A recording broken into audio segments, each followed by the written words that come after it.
Bonjour à tous, alors désolée je bouge la lampe, ça va pas être très agréable, je vais peut-être même l'éteindre, on verra. J'espère que vous êtes en ligne, donc n'hésitez pas à me faire des petits coucous si vous êtes là. Je vais laisser un petit peu de temps pour que les gens viennent sur cette vidéo. Donc je vais me présenter en attendant, donc je suis Marie-Émilie Vriendo, je suis psychologue. Salut Yamine, donc je suis psychologue, j'ai été recrutée par le Crous en fait pour vous aider, vous accompagner tout au long de ces années d'études. Donc au travers de deux dispositifs. Donc le premier dispositif, c'est les consultations que je réalise normalement à mon cabinet. Alors j'en profite, hein, je parle comme ça fait venir les gens. Salut à tous, il y a pas mal de monde qui se connecte, donc ça c'est cool. Bienvenue à vous qui venez d'arriver. Donc comme je disais, je suis psychologue, donc par rapport au dispositif du Crous, un premier volet de ce dispositif, c'est effectivement que j'accueille à mon cabinet les étudiants du Crous et les étudiants qui sont en gros en études sous le dispositif AMU, enfin dans AMU et en dehors. Donc du moment où vous payez votre CVEC en début d'année, en fait vous avez accès à 5 séances gratuitement avec moi, donc à mon cabinet. Alors là, bien évidemment, et on en parlera pendant cette soirée, on est obligé de s'adapter avec le contexte actuel. Donc les consultations se font notamment par WhatsApp. Donc comme là, en fait, on se parle au travers la vidéo. Alors c'est un peu plus interactif pendant les consultations, bien évidemment, puisque je vois aussi la personne. Mais voilà, je compte sur vous aussi pour me mettre des petits commentaires, poser des questions. Donc ça, c'est la première partie du dispositif Crous. Et puis la deuxième partie qui vous intéresse plus ce soir, c'est l'aller vers les étudiants. Donc mon but et le but du dispositif, c'est de permettre à la psy, donc à moi, de venir vous rencontrer, me présenter, présenter le dispositif. Et puis, bien évidemment, aller un peu voir si vous allez bien sur le site. Donc je sais qu'il y en a certains qui sont encore en CTU. Et ça ne doit pas être évident dans cette période-là. Mais voilà, donc je vais voir avec vous ce soir si vous allez bien. Et puis on va beaucoup parler pendant cette soirée de capacité d'adaptation. Alors là, j'en suis vraiment la preuve incarnée. Ce soir, j'aurais dû normalement faire la vidéo de ce soir avec mon ordinateur qui refuse de démarrer la webcam. Donc je m'adapte et je suis sur mon téléphone. Donc aujourd'hui, on va parler des capacités d'adaptation. Je vois qu'il y a déjà 22 personnes qui se sont connectées. J'espère qu'il va y en avoir encore un petit peu plus. Donc pour ceux qui n'ont pas suivi le début, donc je suis Marie-Émilie Vriendo et je suis psychologue. Et voilà, donc la soirée de ce soir, je vais vous proposer d'interagir avec moi pour qu'on puisse parler des capacités d'adaptation, voir aussi ce que les capacités d'adaptation ont à voir avec ce que vous vivez actuellement avec ce coronavirus, mais aussi avec tout ce que vous pouvez vivre en général dans vos études, voir ce que vous avez déjà mis en place. Alors j'imagine que vous avez déjà mis en place pas mal de choses pour vous adapter face à ce contexte. Donc ça sera un peu l'occasion dans le chat ou dans les commentaires de pouvoir interagir aussi entre vous, voir... ah oui, du coup, ouais, je vois qu'il y en a qui sont encore en CTU. Et oui, je suis en direct depuis une dizaine de minutes, je pense pas plus. Voilà. Ah, t'as envie de te prendre. Ah, c'est pas évident effectivement de rester en CTU dans ce contexte-là. Donc on en parlera. Donc n'hésitez pas à parler entre vous dans les commentaires. Le but c'est que ça soit vraiment un espace d'échange. Alors normalement, dans ces moments-là, donc le mercredi et le jeudi soir, je suis directement en CTU. Donc pour l'instant, CTU Gazelle, Cuc, Arc de Méran et Estélan notamment. Mais du coup, là, c'est un peu le but de faire du lien entre vous. Donc bonsoir à ceux qui viennent d'arriver, comme Amel qui vient d'arriver. Donc déjà, ouais, dites-moi dans les commentaires si vous êtes pas mal à être encore en CTU. Faites-vous connaître un petit peu. Si vous êtes en CTU, ouais, d'accord, ok. Donc je vois effectivement qu'il y en a quelques-uns qui sont en CTU. Il y en a aussi certains qui sont j'imagine, déjà rentrés chez eux. Probablement, j'ai vu qu'il y avait une communication du Crous qui était passée sur ça aujourd'hui. Ouais, ok. Ah d'accord, vous êtes... ok. Ah bah non, faut pas faire un burn-out. Justement, on va essayer de faire en sorte que ça soit pas le cas. Amel, on va essayer de faire en sorte que tout se passe bien dans cette période et vous allez voir que finalement, cette période-là, même si c'est compliqué, c'est un contexte actuel, on va pas dire youpi, vive le coronavirus, mais C'est une période aussi où vous pouvez bien évidemment voir les choses positivement, en tirer parti un maximum, plutôt que de subir la situation, de vraiment faire des choix pendant ce moment-là et vous adapter. Ok, est-ce que vous êtes prêts à parler de capacité d'adaptation? Vous me dites si vous êtes prêts à ce qu'on aborde un peu le thème de ce soir. Salut Roméo. Alors il y a les services civiques, je les connais un peu plus que les autres, hein. Je ne connais pas tous les étudiants, mais il y en a 2-3 que je connais. Ouais. Ah oui, ça va peut-être durer effectivement un petit peu. Il y en a qui se disent qu'ils vont rester chez eux pendant plusieurs mois. Ok, donc on va parler de capacité d'adaptation, tout simplement parce que c'est un peu la capacité maximale qui est intéressante pour vous en ce moment. Et bien évidemment, ça sera intéressant pour vous pendant toutes vos études et pendant toute votre vie, en fait. Cette capacité-là, c'est une capacité naturelle, en fait, hein, de votre cerveau. C'est un peu son but. Et c'est ce qui va permettre à votre cerveau de faire le lien entre la réalité, ce qui se passe à l'extérieur de vous et votre capacité à pouvoir réagir et à vous inscrire dans cette réalité. Alors bien évidemment, en ce moment, on a une réalité qui est un peu particulière, qui est un peu plus déroutante que d'habitude, mais c'est là où votre cerveau va pouvoir vraiment montrer à quel point il est capable de s'adapter et est capable de créer des nouvelles façons d'être et des nouvelles façons de fonctionner. Alors je vais prendre un peu mes notes, voir un peu ce que j'avais prévu pour vous. Alors il faut savoir que c'est le premier live qu'on fait comme ça.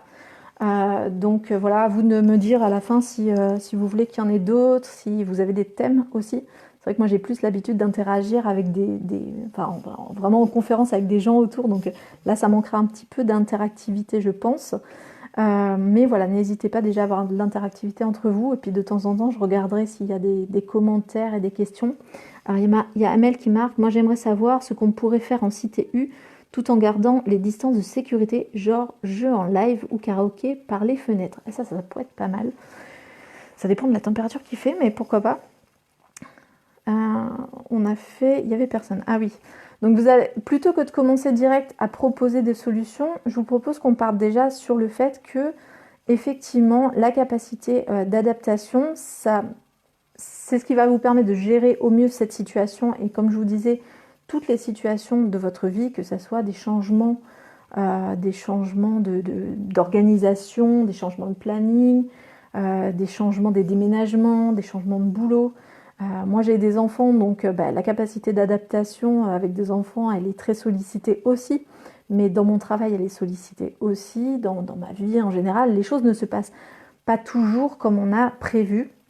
Et donc avoir la capacité d'adaptation, ça permet vraiment de ne pas se rajouter du stress supplémentaire. Et ça, c'est vraiment, autant votre capacité d'adaptation, ça peut être un levier pour votre vie, mais il faut aussi plusieurs capacités qui sous-tendent en fait cette capacité d'adaptation. Souvent, on entend des gens dire oui, dans les CV, souvent on met ça, ou dans des lettres de motivation, on met oui, j'ai la capacité d'adaptation, mais finalement, qu'est-ce que ça veut dire Qu'est-ce que ça veut dire aussi d'avoir une capacité ou une bonne capacité d'adaptation? Alors déjà, il faut savoir que tout le monde a la capacité de s'adapter.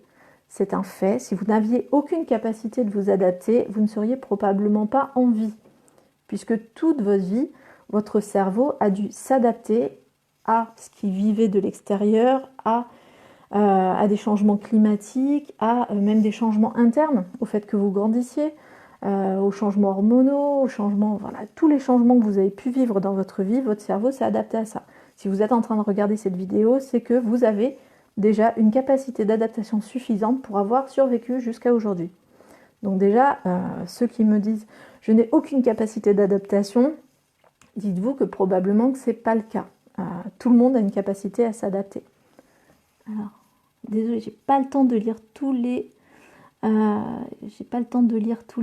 messages. J'ai l'impression que vous donnez surtout des infos entre vous, mais c'est l'occasion aussi. Pour le coup, j'ai pas vraiment le temps de regarder ça. Tac, tac, tac, tac, tac. Qu'est-ce qu'il y a marqué? Ouais, ils se disent bonjour, tout ça. Oui, effectivement, il y a beaucoup d'incertitudes en ce moment, que ce soit sur les plannings de cours, les examens, les stages. Tout à l'heure, j'avais un étudiant en consultation qui était vraiment très stressé par rapport à son stage et savoir si son stage allait se faire ou pas. effectivement, il y a beaucoup de choses qui ne dépendent pas de vous. Donc, ça va demander pas mal de capacité d'adaptation. Donc, comme je vous disais, la capacité de s'adapter repose sur plusieurs grands principes et grands leviers. Un, la capacité à lâcher prise sur ce qui ne dépend pas de vous, notamment le coronavirus. Ça sert à rien de se stresser en se disant oui mais j'aimerais que ça soit pas là. Oui mais c'est là. Donc concrètement, ça demande de lâcher prise sur ce qui ne dépend pas de vous et de vous concentrer vraiment sur ce qui dépend de vous. Par exemple, les notes, je dis toujours ça aux étudiants, mais donner votre maximum pour un examen ne garantit pas une note. La note, elle dépend aussi de la personne qui corrige les copies, des copies qui étaient là avant, des copies qui étaient là après. Enfin bref, ça dépend. Il y a des choses qui dépendent de vous, puis il y a des choses qui ne dépendent pas de vous. Donc, première capacité que je vous invite à observer chez vous et à voir si vous l'avez ou pas, c'est la capacité de lâcher prise. Est-ce que vous êtes toujours en train de ruminer sur ce qui serait possible si, je sais pas, s'il n'y avait pas le coronavirus ou si un prof vous avait donné une note différente au semestre d'avant? Est-ce que vous êtes toujours en train de ruminer sur des choses qui ne dépendent pas de vous? Ou est-ce que vous avez la capacité finalement de vous dire, bon ça, c'est comme ça et j'avance. Qu'est-ce qui dépend de moi? Donc ça, c'est une des grandes capacités sur laquelle je vous invite à vous poser la question, voilà, qu'est-ce qui dépend de moi? Qu'est-ce qui ne dépend pas de moi? La deuxième capacité que je vous invite à interroger chez vous, alors désolée, je vois qu'il y a des gens qui posent des questions.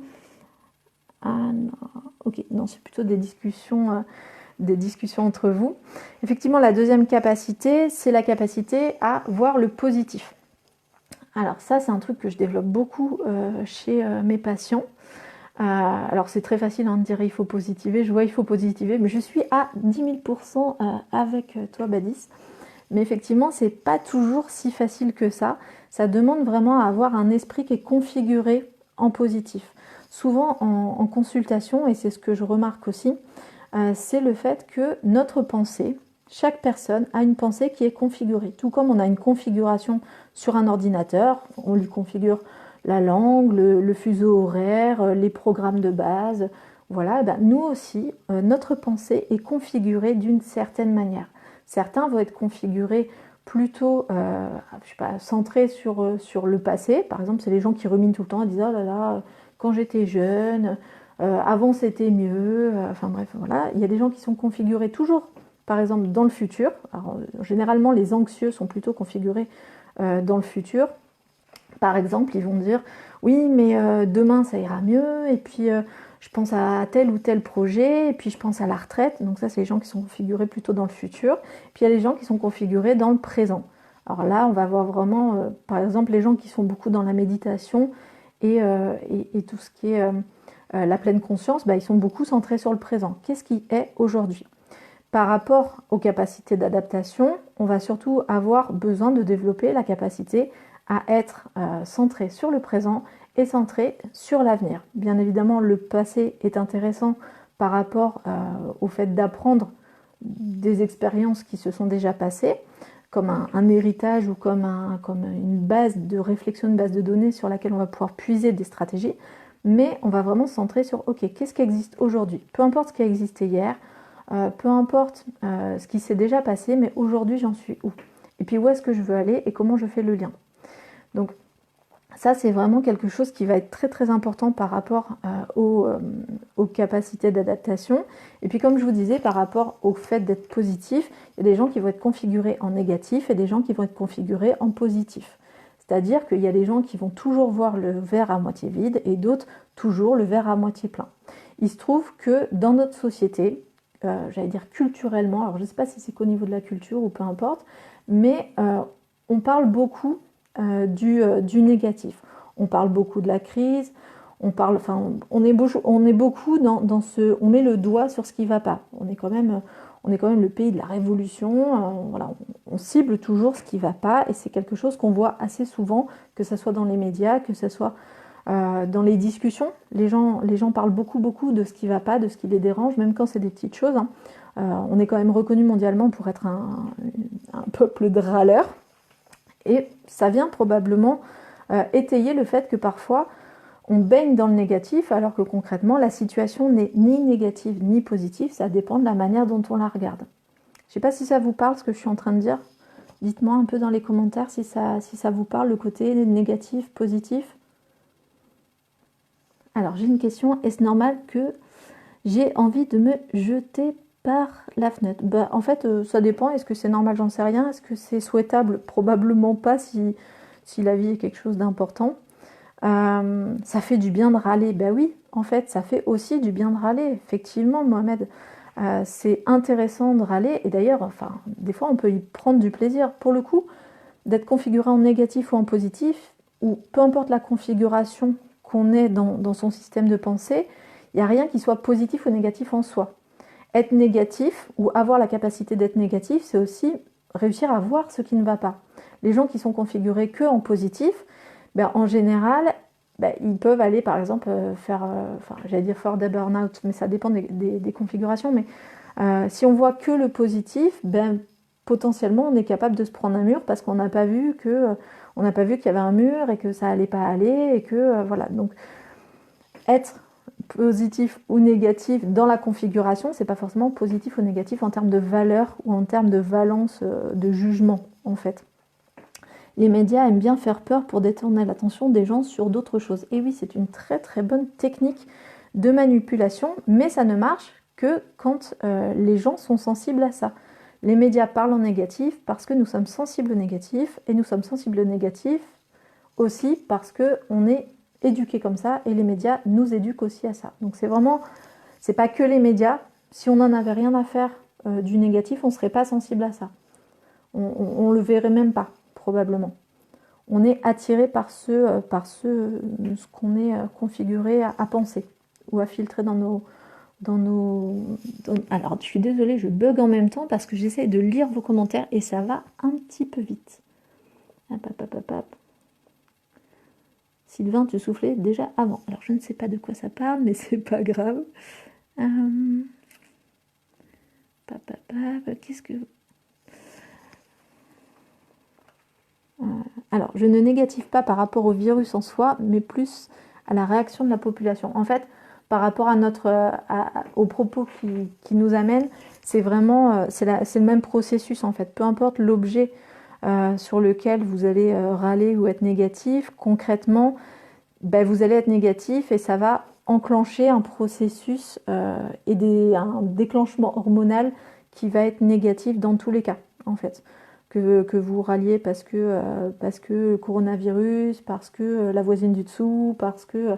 En fait, c'est la même chose, ça enclenche un processus hormonal et émotionnel qui est dans du négatif. Et encore une fois, c'est pas négatif en soi, hein, c'est une bonne chose aussi, mais trop de négatif ne vous aidera pas à construire de l'avenir, en fait, du projet.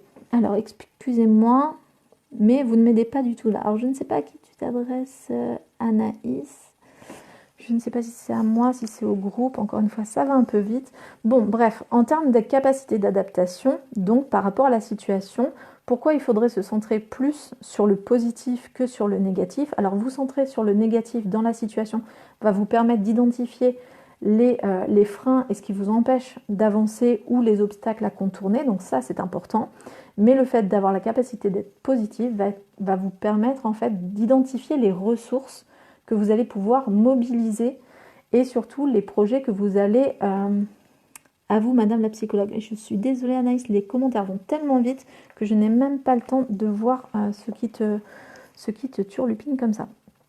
Bref, je voulais juste vous dire que finalement, être positif permet d'identifier les ressources. Et c'est tout un mode de pensée, en fait, pour le coup. C'est un mode de pensée, c'est un mode de vie, et râler, ça permet de se libérer. Tout à fait, tout à fait. Et voir du positif dans le fait de râler montre que Mohamed, tu n'es peut-être pas si négatif que ça, pour le coup. Encore une fois, c'est une façon de fonctionner et les deux sont importants. D'être positif, négatif et même d'être neutre, c'est important. Dans la situation qui nous intéresse, encore une fois, ça sert surtout à voir les ressources en présence et à pouvoir envisager la solitude. Anaïs, a priori, tu n'es pas seule. A priori, il y a beaucoup de monde ici. Effectivement, l'isolement est très très compliqué à vivre. Donc, je vais essayer de ne pas trop déconstruire le propos. Je compte sur vous, notamment les services civiques. Je sais qu'il y en a quelques-uns parmi vous. Je compte sur vous, en fait, pour aussi ne pas hésiter à répondre à Anaïs et aux gens qui ont besoin de parler, parce que je sais que vous animez pas mal d'actions sur le territoire. Donc, si vous repérez des gens qui disent être un peu seuls et tout ça, vu que j'ai pas la possibilité de le voir parce que ça va un peu vite, je vous invite à vraiment les identifier. Donc, encore une fois, pour les capacités d'adaptation qui sont utiles pour vous, c'est vraiment le lâcher-prise. Qu'est-ce qui dépend de moi? Qu'est-ce qui ne dépend pas de moi? Le fait de pouvoir identifier ce qui est une ressource dans la situation, notamment en se posant la question de qu'est-ce que je peux voir de positif dans cette situation? Par exemple, le coronavirus, personnellement, même si c'est un drame et une épidémie et tout ça, j'y vois aussi, ça veut dire je ne vois pas que du positif, mais je ne vois pas que du négatif, j'y vois aussi le fait que ça me permet d'être un peu plus avec mes proches. Ça a été l'occasion pour moi de demander des nouvelles de ma famille et des gens qui sont importants. Ça a été pour moi l'occasion aussi de booster un peu l'activité de téléconsultation que je mettais des mois et des mois et des mois à mettre en place, même si je l'avais mis en place de manière vraiment partielle. Bref, moi j'y ai trouvé un intérêt, mais ça ne veut pas dire que je nie le fait que ça soit quand même une catastrophe et que ça soit très compliqué et que l'isolement des personnes est, à mon sens, quelque chose de très très compliqué. Le lâcher-prise est-il lié avec l'acceptation de soi et donc relativiser? Le lâcher-prise, encore une fois, c'est vraiment le fait de dire, ok, objectivement, qu'est-ce qui dépend de moi, qu'est-ce qui ne dépend pas de moi? Je reste vraiment sur ce critère parce que c'est un critère qui va vraiment vous permettre, notamment par rapport aux capacités d'adaptation, de ne pas ressasser des choses qui ne dépendent pas de vous.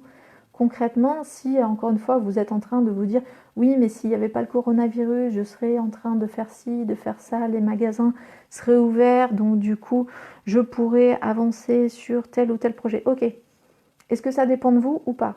Non, ça ne dépend pas de moi. Bon, et bien dans ce cas-là, qu'est-ce qui dépend de vous? Il dépend de moi de faire avec ce que j'ai ou de trouver une solution. Enfin bref, c'est vraiment, ça va vous permettre déjà de prioriser en fait, de faire un gros tri dans tout ce que vous ressentez sur quoi vous avez prise en fait.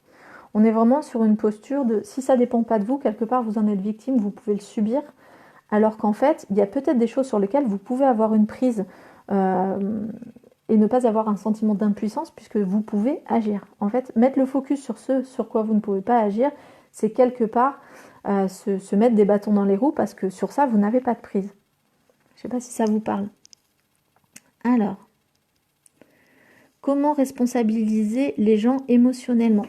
Déjà, pour répondre à cette question de responsabiliser les gens émotionnellement, déjà, c'est de se responsabiliser soi émotionnellement. De pouvoir déjà être au clair avec le fait qu'on ressent des émotions soi, de pouvoir être tout simplement en mode oui, je peux être triste par rapport à la situation ou être en colère par rapport à la situation, mais cela n'aide pas du tout. Oui, mais Anaïs, je ne sais pas ce qui t'arrive, encore une fois, je vois que tu es en détresse, mais je ne sais absolument pas ce qui t'arrive en fait. Alors, Amel, tu dis il faut essayer de voir le bon côté des choses. Exemple, j'ai fait 10 fois plus de travail que quand j'ai cours. Ouais, oui, par exemple, bien évidemment. C'est vraiment, encore une fois, c'est une histoire de posture et d'état d'esprit. Et je suis consciente que c'est pas évident, c'est pas facile de l'avoir. Mais avec des techniques simples, vous pouvez déjà enclencher le processus de votre cerveau à penser les choses différemment. Par exemple, je vous donne un exemple très concret. Peut-être qu'Anaïs, cet exemple t'aidera peut-être, je ne sais pas. Parce qu'encore une fois, c'est passé tellement vite que je ne sais pas vraiment ce qui t'arrive. Mais en tout cas, il y a une phrase qui m'aide bien quand justement j'arrive pas à mettre à l'action. Parce que je sais pas, parce que je suis en vacances ou peu importe et j'arrive pas à me motiver. C'est par exemple d'enclencher mon cerveau en mode positif en disant bon, peu importe la journée qu'on est, aujourd'hui c'est la journée idéale pour quoi en fait. Et je commence ma phrase en disant aujourd'hui c'est la journée idéale pour, et je laisse mon cerveau en fait finir la phrase. Je sais pas si vous avez déjà fait ce genre d'exercice. qui peut être vraiment un élément de booster de la motivation et qui peut vous permettre déjà de configurer votre cerveau en positif. Alors bien évidemment, si vous n'avez pas l'habitude d'avoir le cerveau configuré en positif, ça viendra peut-être pas tout de suite, on est d'accord. Mais par exemple, posez-vous la question. Aujourd'hui, c'est la journée idéale pour quoi? Pour chacun de vous. Alors, il faut que vous profitez de ce temps isolement pour trouver de nouveaux hobbies, que ça soit ok. Donc là, c'est des idées. Il y a de bonnes choses quand même. Bah oui, il y a plein de bonnes choses dans ce qui est en train de se passer. Pour moi, rien que le fait que vous soyez 45 à être sur ce temps-là, déjà, j'en espérais pas tant, mais déjà, je me dis, waouh, ça veut dire qu'il y a des gens qui sont présents quand même. Alors qu'on est dans une situation qui est plutôt pour de l'isolement, ou qui prône plutôt, ou qui favorise plutôt l'isolement. En fait, je vois que finalement, vous êtes isolés peut-être chacun de votre côté, mais vous vous réunissez aussi pas mal. Ne serait-ce que par les réseaux sociaux, c'est plutôt beau à voir. Quels sont les domaines d'application au quotidien de cette façon de penser dans la vie de tous les jours hors confinement? Alors, je ne sais pas, Aurélien, si tu parles de la pensée positive ou si tu parles de la capacité d'adaptation. Pour ce que je viens de dire, l'exercice de aujourd'hui, c'est la journée idéale pour, franchement, ça sert, mais dès qu'on a un petit coup de baisse de motivation ou de baisse de morale, moi, je sais que c'est quelque chose que j'utilise très souvent pour donner du sens à ma journée, en fait. Pour orienter mon cerveau à penser positivement et à penser de manière productive. Par exemple, mais même si finalement je décide de ne rien faire. C'est-à-dire que je suis capable de me dire aujourd'hui c'est la journée pourquoi, et si vraiment j'ai vraiment envie de rien faire, et ben je me dis c'est la journée idéale pour ne rien faire, glander, dormir, mais au moins je ne le subis plus, je passe pas ma journée à essayer de faire plein de choses et arriver à la fin de la journée en disant oh là là j'ai rien fait. Même si j'ai rien fait, c'est ok pour moi parce que finalement c'était la journée idéale pour ne rien faire. Je sais pas si vous voyez un peu l'idée. Alors, ouais, ça peut être la journée pour faire du sport. Il faut s'autodiscipliner, continuer à travailler, se lever, s'habiller. Alors, il y a des personnes, alors Luffy, je ne sais pas qui est Luffy, mais il y a des personnes effectivement pour qui la discipline et l'autodiscipline marchent. Et puis il y a des personnes pour qui ça ne marchera pas forcément, ils auront beau faire plein d'efforts, leur cerveau ne marche pas à la discipline et à l'autodiscipline, ils ne sont pas configurés comme ça. Grâce au confinement, j'ai eu la possibilité de passer, alors je vois des gens qui me disent finalement que ça leur a permis aussi de faire des choses. Alors dans les patients que j'ai eus aujourd'hui, il y a aussi plein de gens qui disent effectivement que ça a été un bon temps aujourd'hui pour récupérer le retard qu'ils avaient eu notamment par rapport aux cours. Donc voilà, alors désolée, je coupe vachement souvent la discussion. Ok. Donc, par rapport aux capacités d'adaptation, je reviens un peu sur le sujet. Donc le fait d'être positif, encore une fois, ça va vous permettre de voir les ressources. Encore une fois, on est vraiment dans des termes de ressources. Ça ne veut pas dire être que positif. Enfin, ça ne serait pas très réaliste de dire que, encore une fois, youpi, le coronavirus, c'est génial. Non, parce qu'il y a quand même des gens qui meurent, il y a quand même de l'isolement, il y a quand même plein de contraintes. Ça, je le conçois tout à fait. À côté de ça, c'est pas mais il y a ça, c'est à côté de ça, il y a aussi pas mal de choses positives. Et donc de les voir, ça permet déjà de booster au niveau de son... Dédicace à personne, fallait être là. Ça permet de booster son moral parce que si on ne voit que du négatif, ça appelle du négatif, c'est-à-dire qu'à force de voir du négatif, on en voit encore plus et on en crée autour de soi. Et puis ça va permettre vraiment, encore une fois, de se projeter, c'est-à-dire de pouvoir dire ok, il y a du positif aujourd'hui, il y a des ressources, et du coup, vu qu'il y a des ressources aujourd'hui et que je ne pars pas de zéro, voire d'un bilan négatif, je peux envisager l'avenir. Parce que si tout est négatif, c'est plus difficile en fait d'envisager l'avenir. Je ne sais pas si vous voyez ce que je veux dire. Donc, dans les capacités d'adaptation aussi, ça va être vraiment, les capacités d'adaptation vont être favorisées par la capacité à prioriser aussi. C'est-à-dire à se dire, ok, mon objectif ou mes objectifs pour les mois à venir ou les semaines à venir, peu importe, finalement, mes objectifs à moi, c'est quoi ? Par rapport à cette notion de coronavirus, si vous n'avez pas d'objectif, vous allez avoir tendance à être ancré dans la situation actuelle et à justement avoir des difficultés à vous mettre à l'action parce qu'il n'y a pas de sens au coronavirus. On ne peut rien y faire, à part mettre en place, bien évidemment, les procédures de sécurité et l'hygiène et tout ça. Bon, on peut essayer de limiter l'impact sur nous, mais on ne peut pas forcément faire quelque chose. Par contre, dès qu'on est en mode priorité, ok, mais c'est quoi ma priorité dans la vie, en fait? J'imagine que si vous faites des études, c'est qu'à un moment donné, ça a eu du sens pour vous. Si vous êtes, je sais pas, vous envisagiez peut-être de faire une carrière ou un boulot, ou peut-être que vous faites des études pour une toute autre raison. Ça, vraiment, ça vous appartient. Mais demandez-vous, ok, c'est quoi mon objectif? Et donc vraiment, de partir de cette idée-là, et à partir de votre objectif, de prioriser. Donc par rapport à mon objectif, c'est quoi le plus important et le plus intéressant? Ce qui est prioritaire par rapport à ça. Alors, chômage sûrement. Alors, ça, je ne sais pas de quoi tu parles.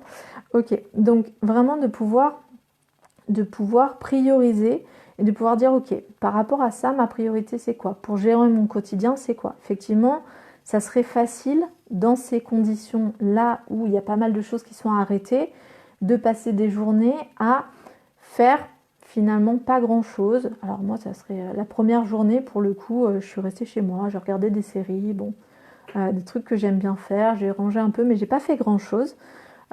C'est pas gênant parce que ça n'a pas duré, mais n'empêche que dans ma vie, j'ai quand même des priorités, j'ai quand même des choses qui sont importantes. Et du coup, ça permet vraiment de se recentrer, de se dire, ok, si je devais faire qu'une ou deux ou trois choses opérationnelles vraiment et importantes dans ma journée, ça serait quoi? Vraiment de pouvoir se recentrer sur ça. Donc ça, c'est vraiment le deuxième exercice que je vous invite à faire. Après, c'est la journée idéale pour. C'est vraiment de vous dire finalement, si ma journée ne devait servir qu'à trois petites choses ou trois grandes choses, quelles seraient ces choses-là? La priorité, c'est de se recentrer sur soi-même, méditer, renvoyer vos objectifs pour démarrer plus fort. Alors ça, c'est plutôt pas mal dit, mais c'est vrai que chacun va avoir ses objectifs en fait. Et peut-être que je vais avoir une journée où mon objectif vraiment, ça va être peut-être juste de faire mes courses et voilà. Et puis une autre journée, ça va être de rédiger un article qui est très important pour moi. Ou peut-être qu'une autre journée, ça va être... Donc on peut avoir des objectifs par rapport à plein de domaines différents, hein, peu importe. Mais en tout cas, posez-vous chaque matin des objectifs pour votre journée. Mais c'est pas la peine d'en mettre 50 000. Je vois toujours des gens avec des listes de tâches à faire qui sont énormes. Ok, si vous deviez en faire que 3, donc si vous deviez faire que 3 choses dans cette liste, ça serait quoi? À quoi ça sert finalement de réduire sa liste des choses les plus importantes? Déjà, ça va permettre de prioriser, donc de les faire en premier peut-être, ou en tout cas de leur garantir un temps dans votre journée. Et puis, ça va permettre d'avoir un niveau de satisfaction à la fin de la journée qui sera probablement supérieur à celui que vous auriez si vous n'aviez aucun objectif ou si vous essayez de faire tout ce qui est marqué sur votre liste. Parce que la liste des tâches, en général, on commence, si vous êtes un peu comme moi ou si vous êtes un peu hyperactif, vous commencez votre journée avec une liste de tâches à faire avec 10 choses, vous finissez votre journée avec 15 choses parce qu'en cours de route, vous en avez rajouté, il y a d'autres choses qui se sont ajoutées, des choses qui se sont faites, des choses que vous avez, que vous avez un peu coupées en plusieurs tâches, en sous-tâches. Donc vraiment, si vous deviez vraiment partir sur une journée avec des tâches à faire, des priorités, quelles seraient ces 3 priorités? Et je vous garantis que de partir le matin avec 3 choses à faire ou 3 choses qui sont intéressantes ou importantes, et bien vraiment, ça change énormément de choses pour vous. Et encore une fois, à la fin de la journée, vous pourrez vous dire, ok, j'ai réalisé 3 choses. J'ai réalisé les 3 choses que je m'étais mise en priorité et le lendemain, vous allez pouvoir changer de priorité et changer les tâches que vous allez prioriser. Alors, mais pourquoi c'est nécessaire de faire obligatoirement quelque chose? Non, Corinne, tu peux aussi te dire que tu fais rien et c'est ok pour le coup. C'est ce que je disais tout à l'heure. Si ton objectif c'est de prendre soin de toi, peut-être que ne rien faire, c'est exactement ce qu'il faut faire. Où j'ai mis plein d'idées de quoi faire et je mets dans un pot, je sélectionne par jour, ça permet de m'occuper. Pourquoi pas? Effectivement, le fait de faire avec un tri un peu au hasard, pourquoi pas? Ça peut marcher aussi. Le but, c'est vraiment d'éviter le listing interminable qui ressemble à une montagne et qu'en fait on n'atteint jamais, en tout cas qu'on n'atteint jamais d'un coup, et du coup pour lequel le niveau de satisfaction est pas vraiment bon. Mais ça c'est autre chose, le niveau de satisfaction, mais en tout cas ça peut être intéressant. Donc par rapport à vos capacités d'adaptation, encore une fois, l'élite c'est les gens des gazelles, ouais peut-être, j'en sais rien. Il y a des gens bien un peu dans toutes les cités que j'ai vues pour l'instant. Ok, c'est ce que je dis aussi, perso. J'ai fait un mur à post-it. Ah ouais, le mur à post-it. Spécial confinement. Ouais, alors mur à post-it, encore une fois, ça peut marcher avec certaines personnes. Et avec d'autres personnes, ça peut ne pas marcher du tout. Ah, Anaïs. Ok. Regardez-en, ça fait passer le temps. Ben oui.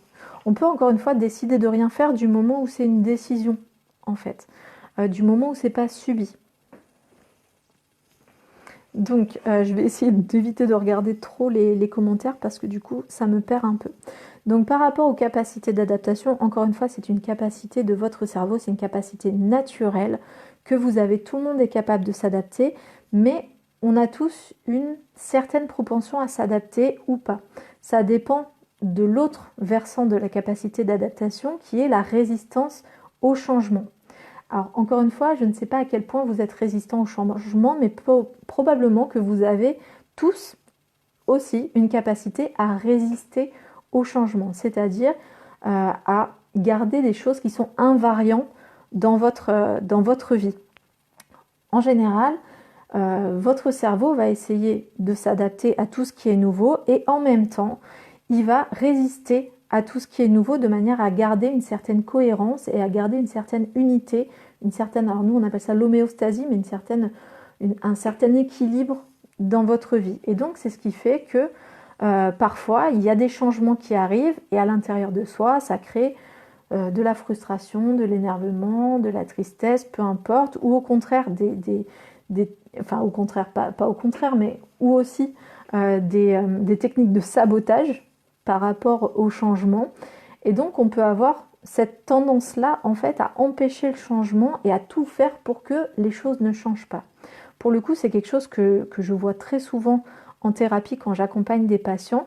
C'est un peu comme si les patients arrivaient avec en même temps leur envie de changer et toute leur capacité d'adaptation pour ça, et puis en même temps leur résistance au changement qui font qu'ils vont essayer de tout faire en sorte pour que tout soit différent mais que rien ne change. Je ne sais pas si vous voyez ce que je veux dire. C'est-à-dire que si c'était si facile que ça de changer, eh ben pour le coup, tout le monde serait capable de changer tout le temps et en fait, il n'y aurait aucun invariant dans notre mode de vie et dans notre façon de vivre. Et là, en fait, il va falloir jongler entre votre résistance au changement et en même temps votre capacité d'adaptation et votre envie de changement. Alors. Ok. Donc pour le coup, va falloir vous interroger aussi sur, ok, si je suis mal à l'aise avec tous ces changements-là, avec le fait de devoir m'adapter, de devoir changer mon mode d'apprentissage, mon mode, alors là je parle par rapport au coronavirus, mais ça peut être par rapport à toute situation que vous devez vivre de changement. Est-ce que ça ne serait pas tout simplement parce que mon cerveau essaye juste de garder une certaine homogénéité, de faire en sorte que les choses ne changent pas trop pour pas que ça soit trop différent et que ça demande trop d'adaptation.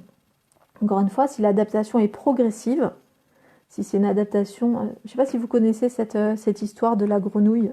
Non? Bon, c'est une blague qu'on se raconte entre thérapeutes. On a des blagues très bizarres entre thérapeutes. Mais en tout cas, ça parle de cette adaptation au changement. En gros, qui dit que pour faire cuire une grenouille... Alors, je suis désolée pour les végétariens, c'est vraiment une blague, je ne mange pas de grenouille non plus. Mais pour faire cuire une grenouille, en fait, il ne faut pas la jeter dans l'eau bouillante parce que dans ce cas-là, elle a un réflexe, une réaction et elle sort, donc elle rejette le changement. Il faut la faire cuire progressivement. Et bien en fait, même si cette blague est de très mauvais goût, j'en conviens, le cerveau humain fonctionne un peu pareil. C'est-à-dire que plus on est dans un changement progressif et plus on s'y habitue. C'est un peu comme ça que des fois, on peut avoir des personnes qui, petit à petit, parce qu'elles baignent dans un milieu qui leur convient pas tout à fait, mais qui est pas totalement, qui fait pas forcément du rejet, ben, elles se retrouvent à accepter des choses qu'elles n'accepteraient pas dans d'autres situations, parce que ça s'est venu progressivement, en fait. Mais si c'était venu vraiment de manière brutale, et ben concrètement, elles auraient rejeté la chose directement. Donc, il va y avoir vraiment une capacité d'adaptation qui va être aussi en lien avec cette brutalité du changement. Par exemple, là, pour notre société, qui est vraiment une société où les gens sont plutôt libres, où ils peuvent aller où ils veulent, quand ils veulent, rencontrer qui ils veulent, et vraiment où il y a pas mal de liberté, le fait de se retrouver confiné chez soi peut être effectivement très brutal pour certaines personnes, et le fait de devoir s'adapter à ce changement-là, eh ben, est pas si évident que ça. Vous voyez ce que je veux dire? C'est-à-dire que c'est aussi proportionnel au fait que c'est arrivé rapidement, même si ça a été fait par des annonces progressives. Alors je pense que peut-être il y avait cette volonté ou cette stratégie d'y aller progressivement, mais la situation fait que de toute façon, c'est assez rapide. Le développement du virus est tellement rapide que du coup, on est obligé de prendre des décisions rapidement. On s'y est pas habitué de manière progressive pour un cerveau humain ou pour quelqu'un qui a l'habitude de gérer sa vie de manière autonome, d'aller où il veut, quand il veut, de faire ce qu'il veut, ben là, pour le coup, c'est pas du tout progressif. Et donc, c'est normal qu'il y ait une réaction qui soit proportionnelle à cette brutalité de ce changement-là. Donc, vraiment, la capacité d'adaptation, elle va être plus facile quand c'est progressif. Oui, ça vous parle jusque-là? Des résistances au changement, ça vous parle aussi? Vous avez des questions par rapport à ça? Non, trop nul le confinement, on m'enferme pas moi. Oui. Tac, tac, tac. J'essaye de voir un peu vos commentaires. Ok. Oui, tout va bien se passer, vous allez survivre. Ok. Oui, heureusement qu'il y a Netflix. Je suis d'accord avec vous, ça aide quand même pas mal. Bon, ça aide pas à se motiver pour continuer les cours, mais ça peut permettre de bien vivre les choses. Ouais, il y a il y a des cours de yoga proposés par le Crous, effectivement. Et ça va vous permettre vraiment de pouvoir vivre les choses avec vraiment du recul et en faisant attention à votre corps. Donc, qu'est-ce que je voulais dire?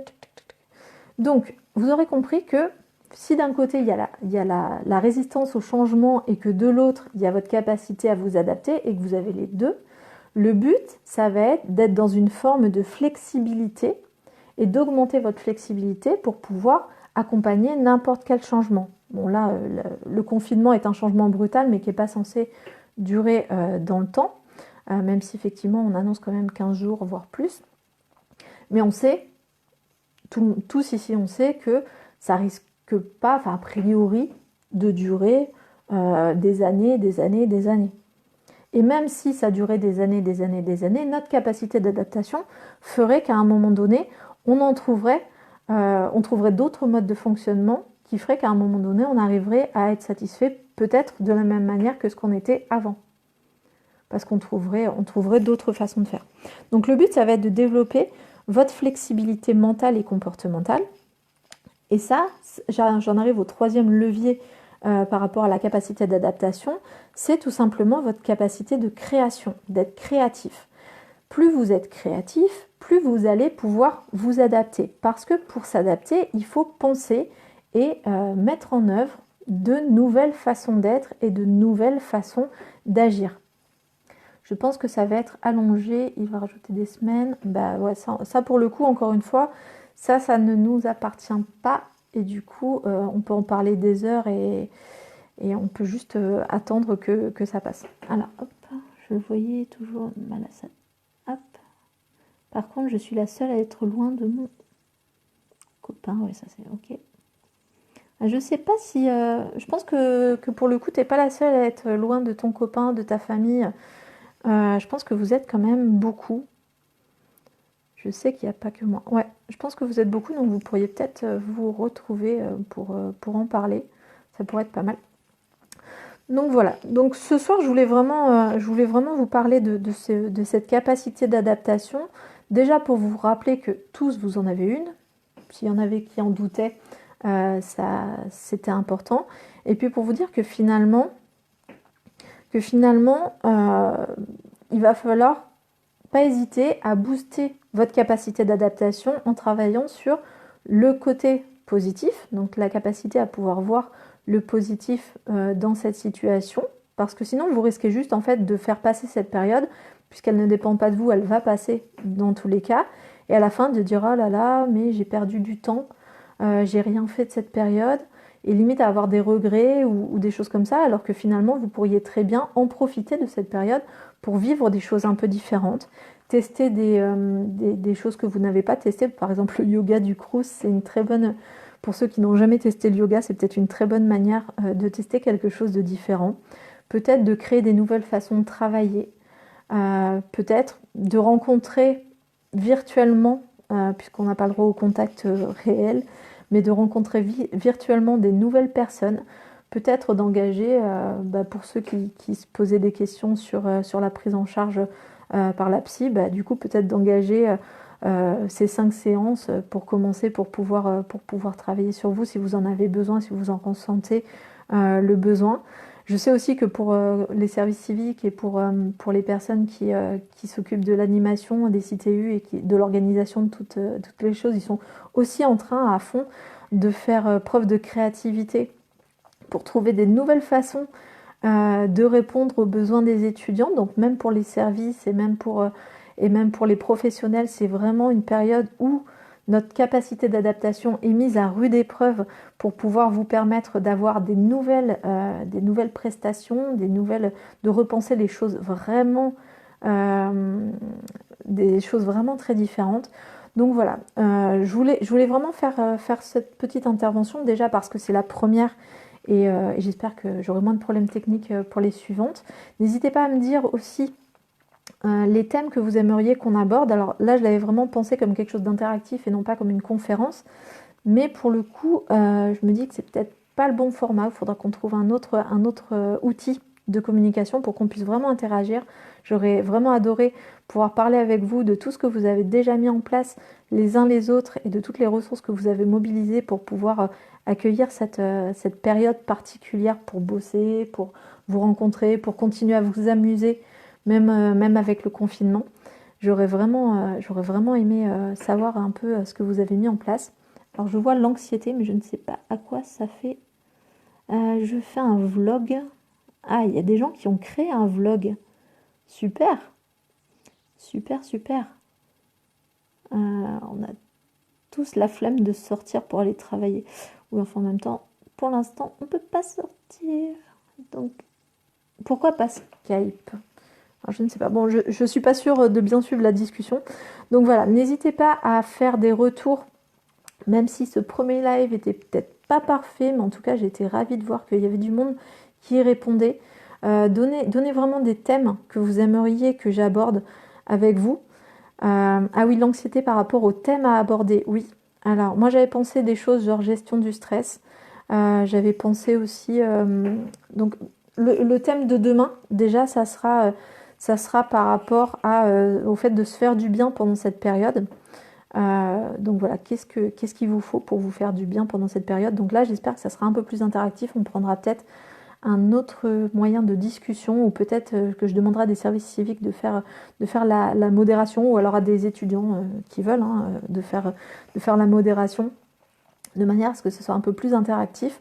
Mais en tout cas, voilà, j'aimerais bien savoir demain comment vous allez vous faire du bien pendant cette période et comment vraiment bénéficier de tout ça. Il y a un loup-garou en ligne, mais c'est bien ça, c'est top. Comme quoi, il y a vraiment plein de choses. Donc vraiment, je reviens sur juste par rapport aux capacités d'adaptation. Je vous rappelle juste les conseils que je vous ai donnés. Vraiment, la notion de lâcher prise. Est-ce que ça vous appartient ou pas? Si ça ne vous appartient pas, concentrez-vous vraiment sur ce que vous pouvez faire pour pouvoir aller bien pendant cette période. La capacité à prioriser. Donc, quelles sont les 3 choses qui sont importantes pour moi aujourd'hui, les 3 choses les plus importantes? Si vous en faites 5, c'est bien, mais déjà, les 3 choses les plus importantes à faire chaque jour. Alors moi, par rapport à ça, par exemple, j'ai des domaines. C'est-à-dire, par exemple, j'ai le domaine famille, j'ai le domaine travail et j'ai le domaine moi. Et j'essaye de faire une chose par domaine chaque jour. C'est ma façon de le prioriser. Mais voilà.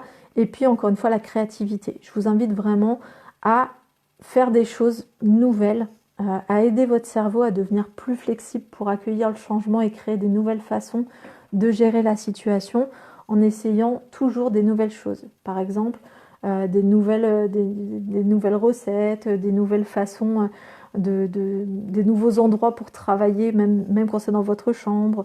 Je sais pas.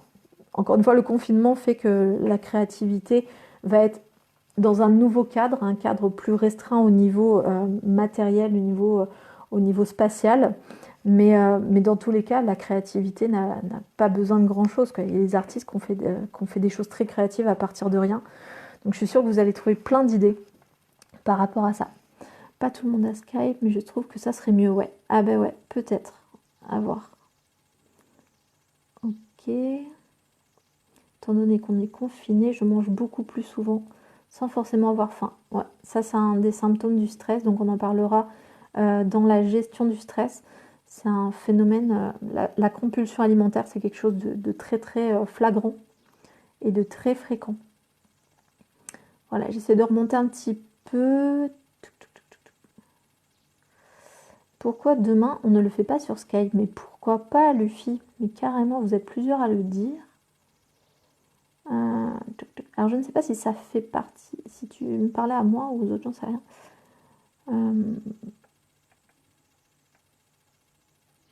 Essaie de trouver de nouvelles occupations, par exemple la lecture ou bien l'écriture. Ouais, le rapport à la lecture n'est pas forcément simple pour les étudiants, pour le coup, parce qu'ils doivent lire tellement de choses pour les études qu'il peut y avoir une petite distanciation par rapport à la lecture en général, mais ça dépend. Elle est compulsive alimentaire. J'ai l'inverse, je m'ennuie, du coup je mange. Et ouais. Et ouais, le rapport à l'alimentation, pour le coup, c'est parfois un peu compliqué en situation de stress et de confinement. Ok. Est-ce que vous avez des questions par rapport aux capacités d'adaptation? Je lâche un peu ce que j'avais prévu de vous dire. Est-ce que vous avez des questions? Je vous laisse quelques instants. Non, pas forcément. Est-ce que vous avez du coup des thèmes à proposer? Donc j'ai vu qu'il y avait l'anxiété. Je pense que là, du coup, il y a la compulsion alimentaire qui se dessine dans certains des commentaires. Est-ce qu'il y a d'autres choses?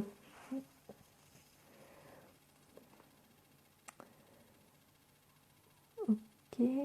Alors oui, pour s'adapter aux gens, Kevin, je ne sais pas à quoi ça fait référence. Intégrité et coopération. Alors, encore une fois, je ne sais pas à quoi ça fait référence et j'ai pas suivi forcément toute la discussion. Professionnalisme, éthique, valeurs, etc. Ok. La libido. Alors, en période de confinement, c'est compliqué la libido aussi. Mais oui, on pourra parler, si vous le souhaitez, à un moment donné de ce type de thématique-là. Ouais. La gestion du temps. Ouais, alors là, pour le coup, j'ai vraiment prévu de vous faire des thématiques autour de la gestion du temps, de la procrastination, de la motivation. Je pense que ça viendra dans les prochaines semaines, peut-être la semaine prochaine. Il y a tout le monde qui s'embrouille dans les services civiques. Ah, ça, je ne sais pas. Ce sont des thèmes. Ok, ce sont des thèmes. Merci, Amel. Ok. Bon, alors ce que je propose, c'est que de toute façon, les commentaires, ils vont rester inscrits normalement. Donc je vais me les noter après la vidéo, je vais me les noter. Si vous n'avez pas forcément autre chose à dire pour cette première, sauf s'il y a vraiment des questions qui vous viennent là maintenant. Mais non, s'il n'y a pas d'autres questions, bah, je vais vous souhaiter juste une bonne soirée. Je vais vous proposer, si vous avez besoin, je vous conseille la méthode la fait musculation. Ah, ça c'est de la muscu. Ça peut être pas mal aussi. Je vais vous souhaiter une bonne soirée. Je vais vous proposer, si vous avez des thèmes, soit de les transmettre au service civique, soit de me les transmettre à moi. Alors, mon mail pour le Crous, c'est psy.ex et après c'est @crous-ex-marseille.fr. Comment gérer les conflits? Ouais, ça aussi, ça va être super, la notion de communication non violente. Vous allez voir, je pense qu'il y en a certains qui vont adorer. En général, les gens, ils aiment beaucoup quand je fais cette intervention-là. On envisage de le faire sur Skype, mais pourquoi pas? Pourquoi pas du tout? Je vais regarder pour le coup. Et puis pourquoi pas sur Skype ou sur... on trouvera dans tous les cas. Dans tous les cas, on trouvera quelque chose qui sera plus interactif, de manière à ce que vous puissiez plus interagir avec moi, ça pourrait être... Et même entre vous, ça pourrait être super cool. Bon, et ben je vous remercie. Et puis je vous dis donc à demain pour comment se faire du bien. Alors on va essayer de le faire de manière plus interactive. Je vous donnerai les informations sur le Facebook. Je vous souhaite une très très bonne soirée à tous. Et ouais, gestion du stress. Bon, je vous souhaite une bonne soirée à tous. Au revoir à tous. Au revoir.